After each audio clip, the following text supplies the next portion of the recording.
And so we gather in this time of worship, hearing the words of the psalmist.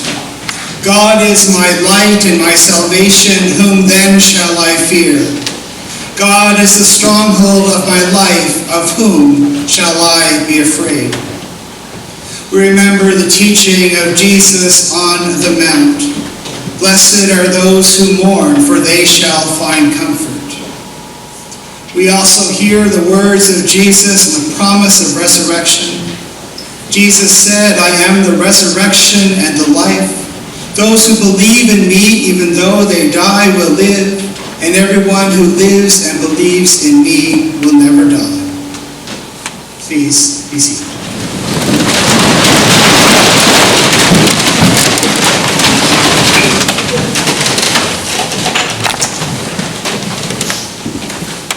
So welcome to all who are gathered, family and friends and neighbors, to celebrate the life of Allan Sisson. We gather in this place as a part of his faith journey, a place of comfort, of strength, of encouragement, of finding the Christ in our midst. We light the Christ candle, the candle behind the urn, a symbolism of Jesus' proclamation that I am the light of the world. A light that brings hope, that brings comfort, that shines for us, that shines through us, that lets the world know that there are new lives and new possibilities and indeed resurrection that abounds. So welcome to this time where we will give our praise to God, we will give our thanks to God, and we will celebrate Allan's life and hear some stories, some memories, some celebrations of who he was, what he loved, and make those connections with the Allan that you know and knew in your life. Just a couple of matters before we continue on.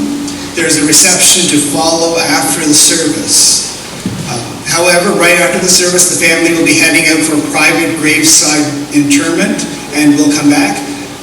Coffee, tea, drinks will be served downstairs, but the food will wait until the family gets back. But please feel free to hang around, to have conversations. There's a huge display table of various items of significance to Allan's life that's down in the basement. So take a look, take a gander, especially if you weren't able to make the visitation yesterday. There are 3 washroom stalls, one downstairs in the basement, and then there are 2 if you either from the basement go upstairs or go back out this way.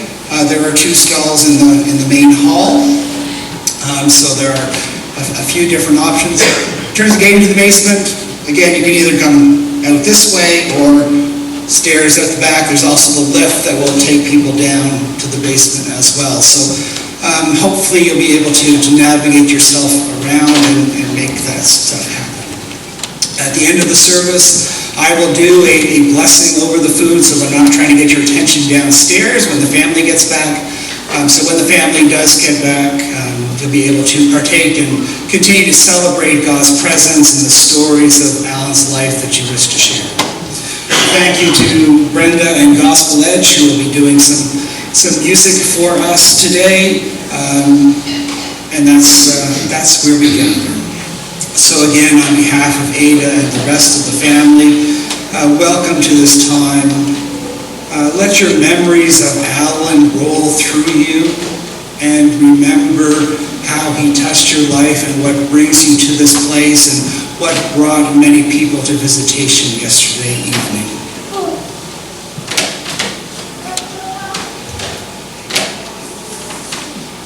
So let us gather in a word of prayer.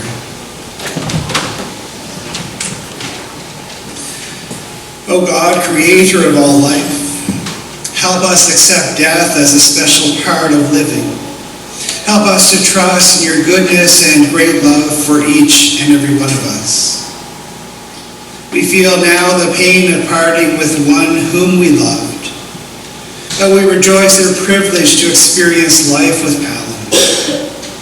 We entrust Allan Sisson to you in death as in life you entrusted him to us.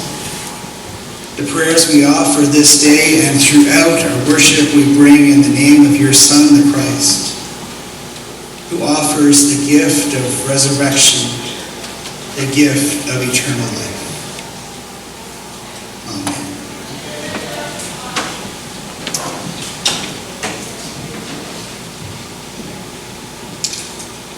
So a couple of other scripture passages to guide our worship today. The first is from the book of Ecclesiastes, chapter 3. For everything there is a season. And so this passage is a passage that was written for a time and place some 3,000 years ago where things were quote-unquote simpler, where you had to fend for yourself.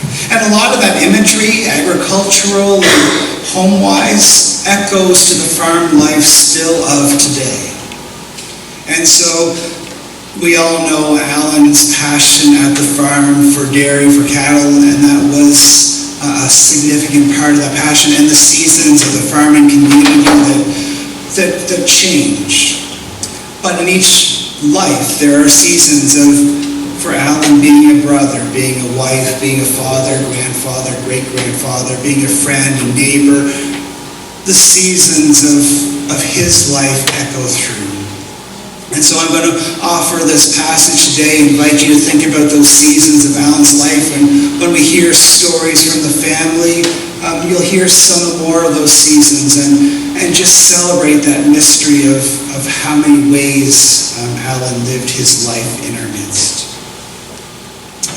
For everything there is a season, and a time for every matter under heaven. A time to be born and a time to die. A time to plant and a time to pluck up what is planted. A time to kill and a time to heal. A time to break down and a time to build up. A time to weep and a time to laugh. A time to mourn and a time to dance. A time to throw away stones and a time to gather stones together. A time to embrace and a time to refrain from embracing. A time to seek and a time to lose. A time to keep and a time to throw away. A time to tear and a time to sow. A time to keep silence and a time to speak. A time to love and a time to hate. A time for war and a time for peace.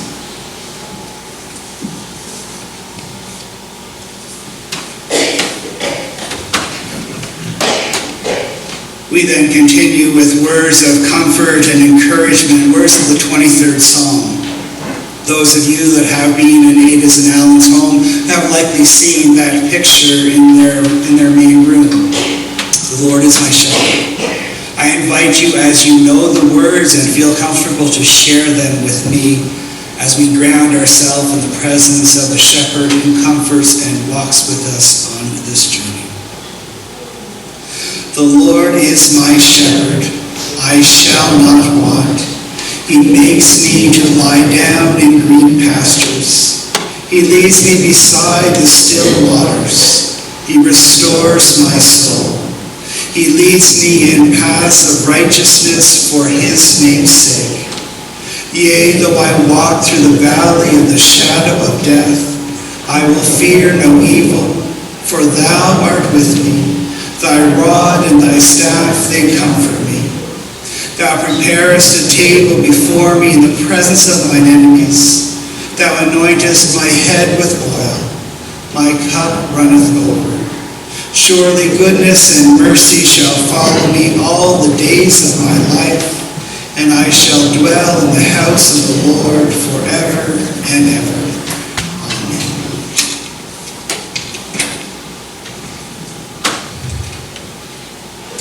And finally, turning to Paul's first letter to the Corinthians, it is a passage about love.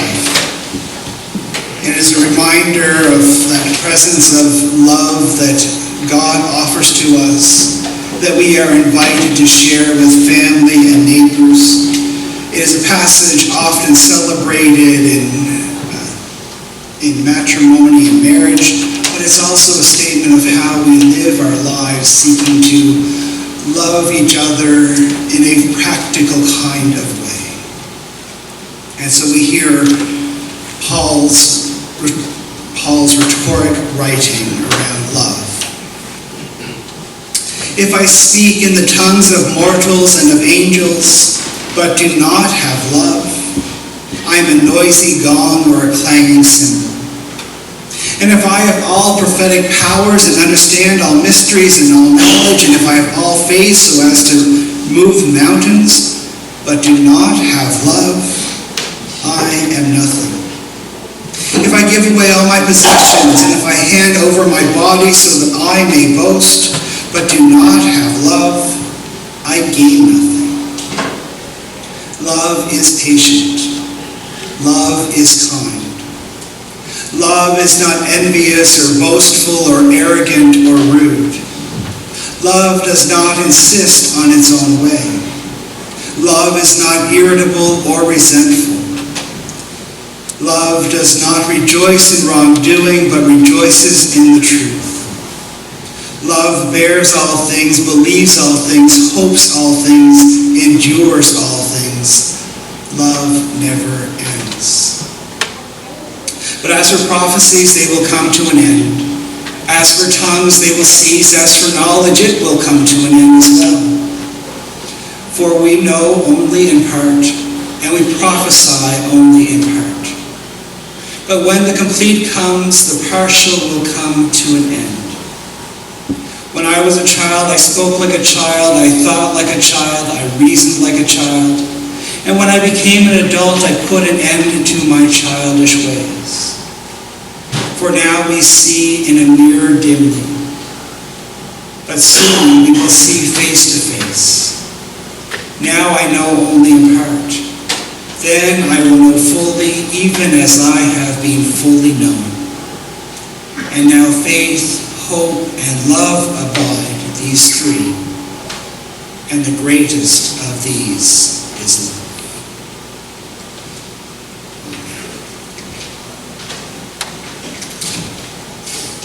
And so I'm going to turn it over to Gospel Bench to offer us a piece of music this afternoon.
And at this point, I'm going to invite Charlene, Rebecca, and Sawyer to come up, and from their perspectives as part of the family, we'll share some memories, some stories, some celebrations of Allan's life.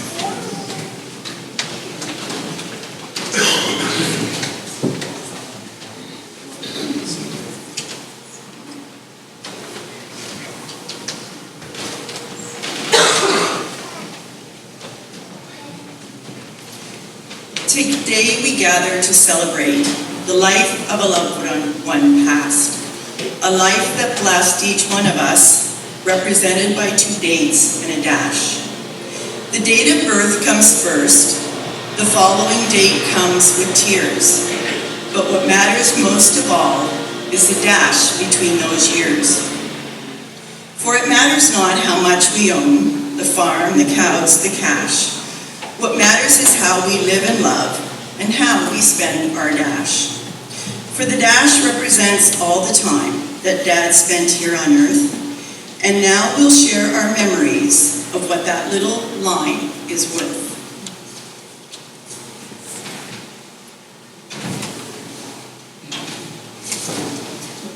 I'm going to share with you today a eulogy wrote by Grandma on her behalf.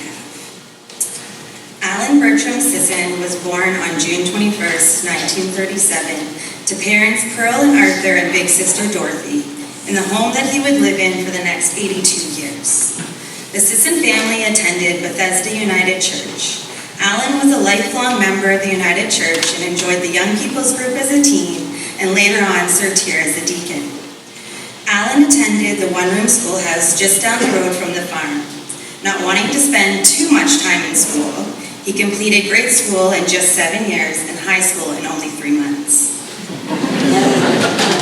He much preferred the hands-on learning he received at home on the farm and helping his dad in doing cement work and carpentry. The farm also had a few dairy cows, beef cows, pigs, chickens, sheep, and of course the dog, which he was always most fond of. As an adult, Allan had another dog named King, who was always by his side, even through mishaps. At one point, a young Brent, believing that cats, dogs, and people alike all had 9 lives, boasted that Daddy King probably only had 4 left. At age 19, he and Doug Higgins jumped into his pickup truck and headed out to Saskatchewan to work for the harvest crew. They spent 6 weeks out there before returning back home. Once he returned, it was winter time, and he bought a chainsaw and took up logging. He also helped his family make maple syrup each spring. In the 1950s, Allan and his dad and his uncle worked for the company that installed the tubing in the Watford Arena for the artificial ice. At 21, Allan bought the family farm with the agreement that if he should marry, his parents would also build a small home on the farm as well. I met Allan through a friend. I thought he was a very nice man with a lovely personality, never thinking he would ask me on a date. We casually went out, and in November of 1959, we realized that we were in love. We were engaged on January 28th and married September 10th of 1960. I was raised on a farm, so I was very suited to be a farmer's wife. Also, always loving the farm together, we worked in the barn and the field for many years. We had 3 wonderful children, Charlene, Kirk, and Brent, all who also worked and loved the farm. Allan, being a great family man, often rented a camper for the truck and took the family for weekend trips in Ontario. In 1975, we were able to take a 2-week break from the farm and travel to Alberta and Saskatchewan, sightseeing and visiting where I had grown up as a child and where he had done harvest in his late teens. In 1965, Allan went to work for McCormick Silos, and he built silos for 13 years. He also worked for Mansfield Drainage for 3. And for many years, he worked alongside neighbor Wayne Simonton doing custom farm work. Allan was a busy man, but always had time to help a neighbor. He was also a devoted son to his parents, and in 1973, when they moved from the farm to the Petrolia nursing home, he ensured our family visited every week for the next 8 years. Allan was a member of Holstein Canada for 41 years, a membership that started in 1983, at which time we named the farm Aleta Farms. He was president of the Warwick Snowmobile Club and the Chinchilla Club. Allan had many hobbies: log sawing, tractor pulling, woodworking, creating many rocking cows for his grandkids, and even one for his first great-grandson. micro tractor pulling, helping Kirk show cattle and all his grandkids with their 4-H calves. He organized log sawing contests and milking cow contests at the Wyoming and Elvingston Fall Fairs. Our farm hosted many barbecues, family reunions, and even Matt and Rebecca's wedding reception in 2012. With family living so close, they were here often to learn and to help. Charlene and John had many foster children in their care, and we were grandma and papa to over 50 children. Allan being the only papa some of them knew. Each year in the winter, he enjoyed making homemade ice cream and hosting a different tasting group for each batch. Coffee time at the barn was a daily event, with neighbors, truck drivers, and whoever might be around sitting down, having a coffee, and of course, catching up on the latest news. And years later, we were able to do some traveling. We went to Scotland and enjoyed bus tours where we saw Canada from both the East and West Coast, as well as 16 states. We also met and made a lot of new friends on these journeys together. With Kirk taking over the farm, Allan could help in doing many odd jobs and hauling cattle. He was able to help until the day he had a stroke at 81 years old. Allan spent 9 weeks in the hospital with rehabilitation and was able to come home with home care for 16 months. He was fortunate to get into the Watford Quality Care Center, where he spent 4 years teaching the staff about farming, sharing his humor, and of course, receiving excellent care from the wonderful staff. Today, Allan, you are at the altar where we made our marriage vows 63 years ago. Your commitment up to having to hold until death do us part has been fulfilled. There's nothing more I wanted throughout our married life than to have you as my husband and to be your loving wife. Thank you for all the memories. With all my love, always and forever, Anita.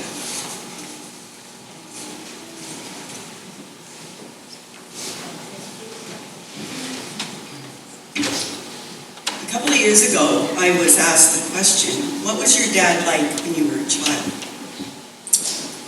There was a country song whose words talked about Daddy's hands. This often reminds me of my dad and his hands, sometimes covered in grease or manure, but there to support you and lift you up. My dad, Allan, grew up in the era of working hard for your living. When I was young, he worked out through the day and came home to finish farming at night. For a few years, he worked for my uncle during harvest season, operating a harvester, worked for Mansfield Drainage, operating a tiling machine, and for McCormick Silos as a foreman, building farm silos. He would put in his hours at work and then home to fix, plant, or harvest whatever needed done. As kids, once we were big enough to push a broom, you started at chores in the barn, and as you grew and matured, your jobs did too. Dad was very much for doing a job and doing it right.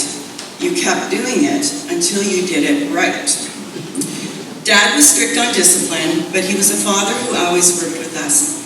He never sent us to a job by ourselves, it was always done together. Saturdays and holidays were days spent doing extra chores. Sundays were for church and visiting. On the discipline side, you knew you could get away with a little with Mom, but you never tried it with Dad. What he said, you did, except for Brent. There were expectations that as you matured, you just knew. I can remember the rule about driving the car. One night, I had a flat tire while going out to a dance. There was no CAA. Brenda Minor and I changed the tire on the side of the road. Dad did admit later that he would have helped, but we didn't have cell phones then either. When Kirk smucked the car one night on a mailbox, he knew that he had to fix it. Privileges came with responsibility. It was Dad that helped me to understand math in my lower grades, and once I understood the concepts, math was one of my best subjects. Dad never pushed us to pursue school, but taught us that what you did to the best of your ability. When we were kids, after supper, Dad and the three of us would hit the couch, literally. Dad was on the bottom, resting for a few minutes, and us kids would pile on top and try to stay on top. I'm surprised we didn't wreck more couches. When I was entering high school and Brent was entering public school, Mom went out to work and Dad came home to farm full-time. He was never totally happy farming until Kirk started farming with him. Faith, family, and farming describe my dad. Psalm 23 was Dad's comfort. A few months ago, he commented to Reverend Steve that he had done everything in his life he had hoped and was ready to go home to Jesus.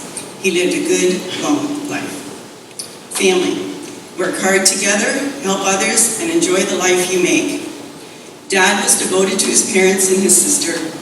Last year, Dad in his wheelchair made an unexpected trip to see Aunt Dorothy. She said it was the best visit ever, reminiscing of times past. Dad experienced living in the same house, in the same neighborhood, all his life, living with the love of his life for over 63 years, creating and shaping the lives of the next 3 generations. Over the years, Dad had built up quite the repertoire of skills and was always ready to share in whatever project or fixing job came along. He's helped to celebrate births, graduations, weddings, and the ordinary, everyday events of life. There were tractor rides, welding and fixing in the shop, and helping in the barn. Dad loved spending time with the grandkids and sharing in their accomplishments. His great joy was to help with the 4-H cabs. He was proud to watch his grandchildren grow up, choose careers, and build lives and families of their own. He always wanted to know what they were up to. Dad always had a twinkle in his eye, listening and watching the great grandkids. Dad had an interest in airplanes and was thrilled the day he got to ride in the helicopter with Chase, taking his own aerial photo of the farm.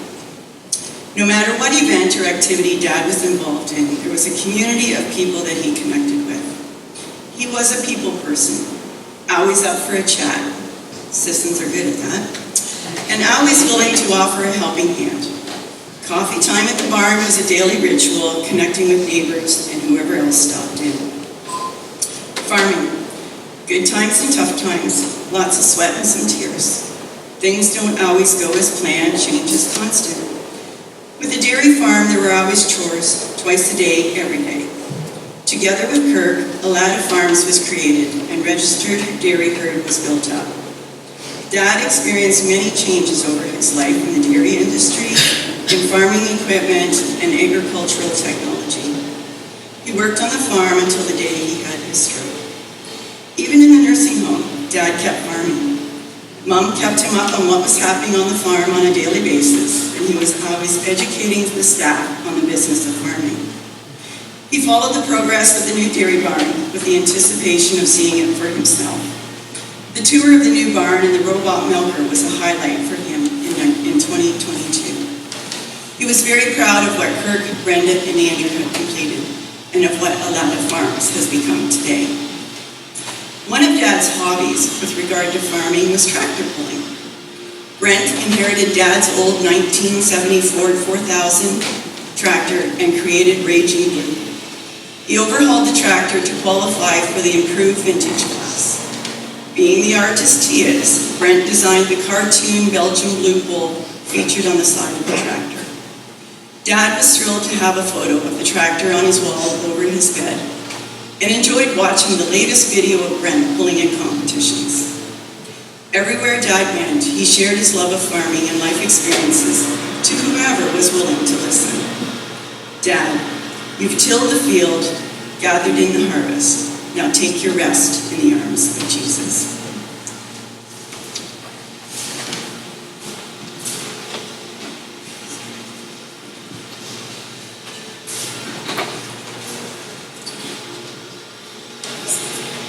For this one, farmer, the worries are over. Lie down and rest your head. Your time has been struggles enough with the tractor and the shed. Years were not easy, many downright hard, but your faith in God transcended. Put away your tools and sleep in peace. The fence has all been mended. You raised a fine family, worked the land well, and always followed the sun. Hang up your fork inside the barn. Your work here on earth is done.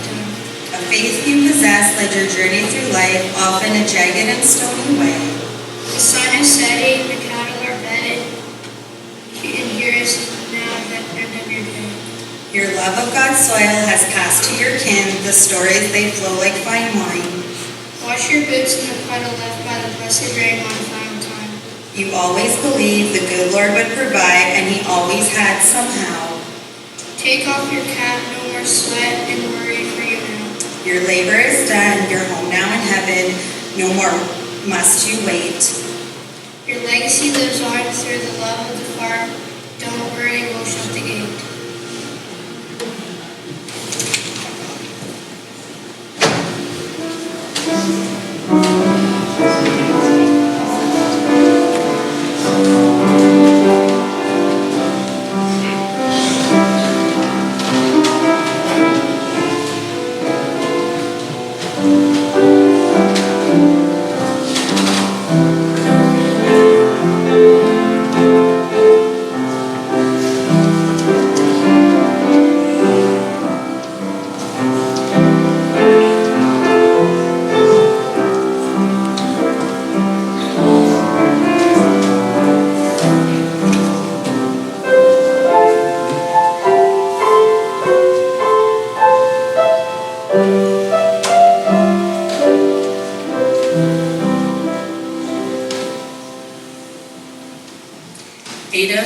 On behalf of the staff and residents at Watford Quality Care, we extend our condolences to you and your family. Today is a tough day. Today we lay to rest a man, a very fine man, Al Sisson. I believe the number of people gathered here today speaks volumes of the positive impact Al had on his family, friends, and community. A man with a great love and compassion for life. Ada, you were his best friend, always beside him, supporting him right to the end. I was honored when Ada asked me to say a few words today on behalf of the home where Al has spent the last couple years. Al came into the care of our home on December 31st of 2019. We can be honest, we all know this is not where Al wanted to be. He wanted to be home. But we all know as life throws us curveballs, sometimes what we want and what we need are two different things. Al needed more care. Al struggled with the transition. It was not easy. We quickly learned that he was a man of few words, unless you wanted to talk farming. As the memories rolled in, his face would light up as he shared story after story about the past. He loved to reminisce, and I loved to listen. Al was not one for joining in the typical activities of the home. Bingo, bowling, cooking class? Al would chuckle and give a very emphatic no, that's for all the old ladies. However, what he did enjoy was tasting the samples from the cooking class. We gave him the job of quality control. He would often say that the pay wasn't great, but the benefits were. However, just so we are clear, no baking ever compared to Ada's. Al would often tell us of all the pies she would bring to the fairs and all the ribbons that she would bring home. Ada, he was so proud of you. And as the saying goes, the way to a man's heart is through his stomach. Al loved to spend time outside. He was the man we'd go to when we needed 10 dozen cobs of corn to be husked for our summer's barbecue. He was also the man we'd ask for advice when our tomato plants were looking pathetic. He was our go-to guy. Al had a soft spot for Murphy. Murphy is a little bulldog that visits with the residents. Al's first comment was, "He's so ugly, he's kind of cute."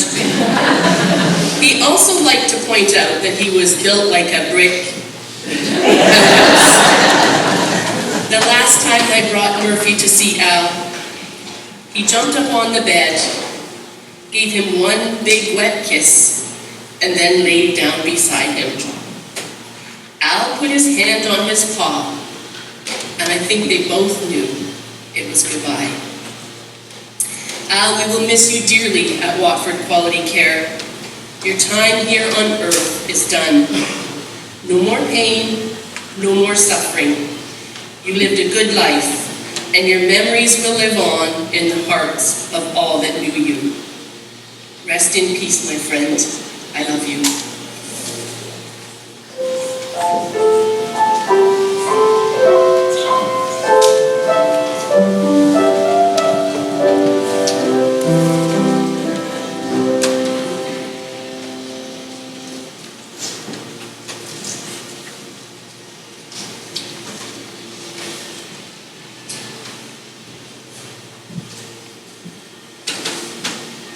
So a word of thanks to Anita for sharing those experiences of Allan at Watford Quality Care.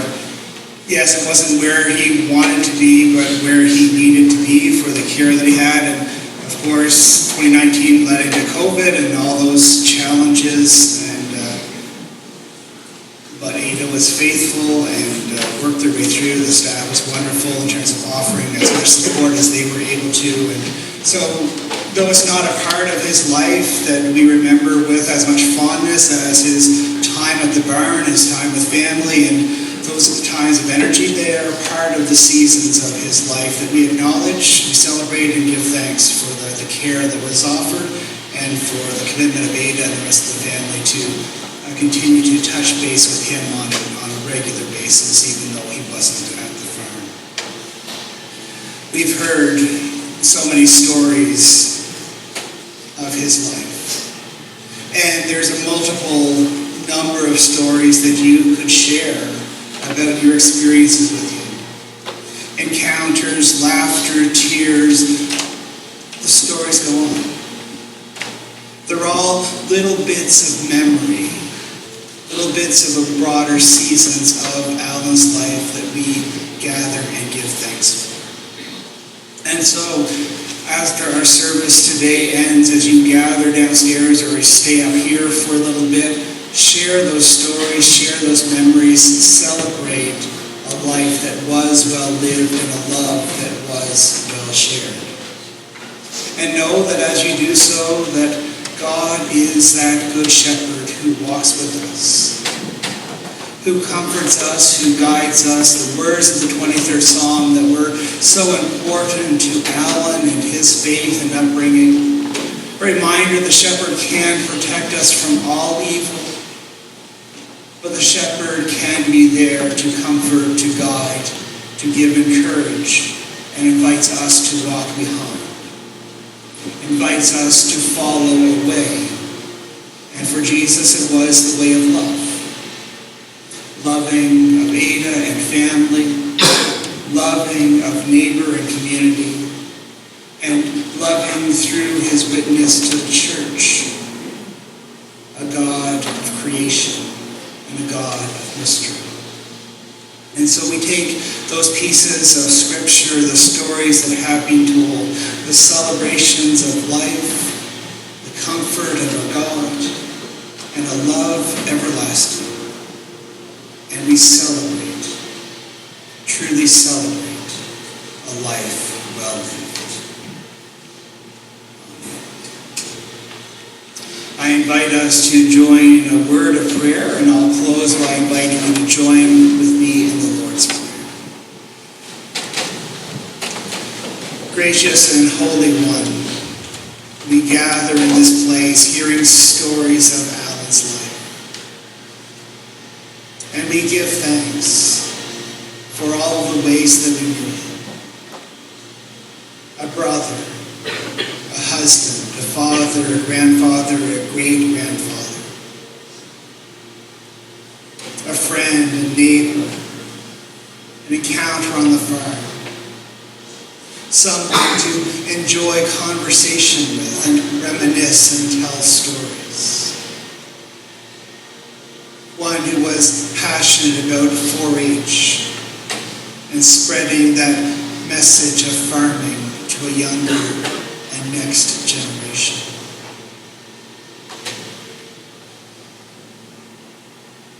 We give you thanks, O God, for his life of faith, his commitment to the church, his commitment to listening to the gospel of love, the hope that he finds in your teaching and the teaching of your Son, Jesus Christ. We celebrate, O God, your faithfulness, your promises. Reminder that you are with us on this journey we call life, and that in you we find comfort and strength. In you we find wisdom and hope.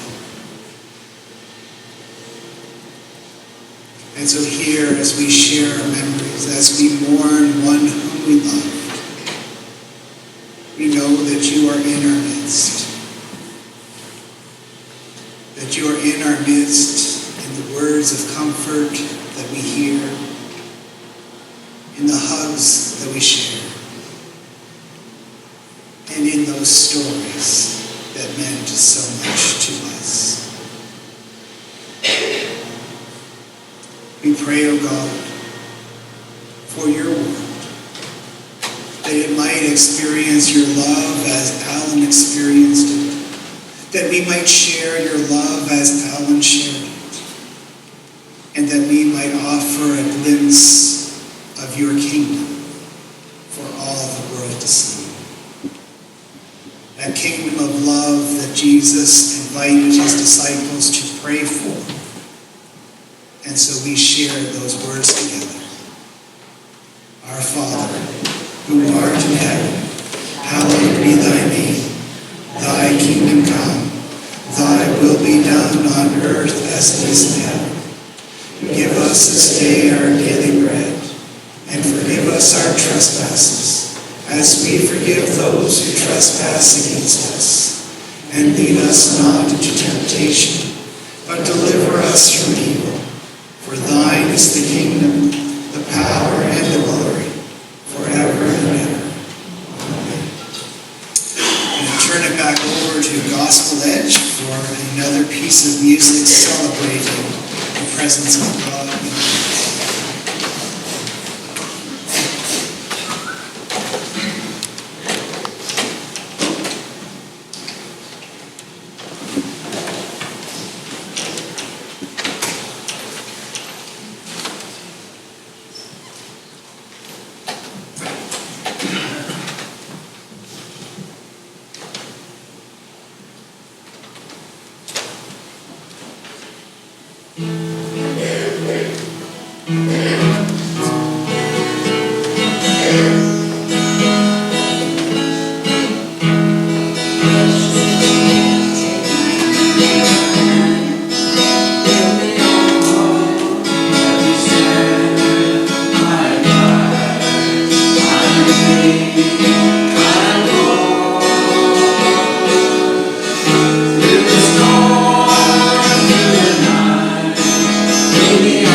So I did mention at the beginning of the service that there's lots of food going to be downstairs for reception.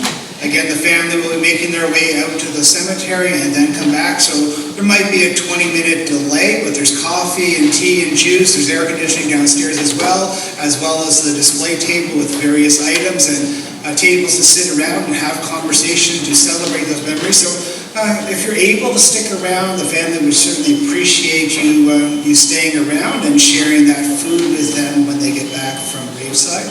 Again, there's one bathroom in the basement. There are two down here in the main hall on the main level out here. So please make yourselves at home and enjoy that hospitality and prepare for some food to follow.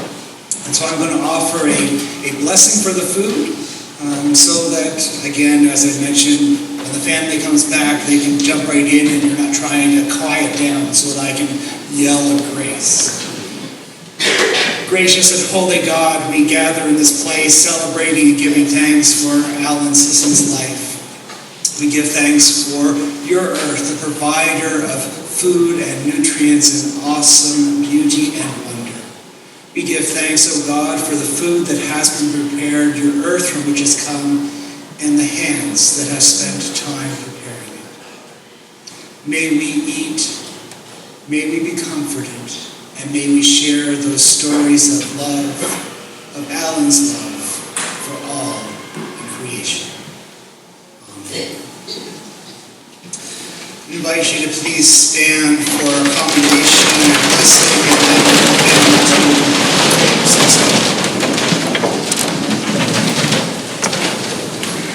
Holy God, by your creative power you gave us life, and in your redeeming love you have given us new life in Christ. We commend Allan Sisson to your merciful care in the faith of Christ our Lord, who died and rose again and who now lives and reigns with you in the Holy Spirit, one God, now and forevermore. May God bless you and keep you. May God's face shine on you and be gracious to you. May God look on you with kindness and give you peace.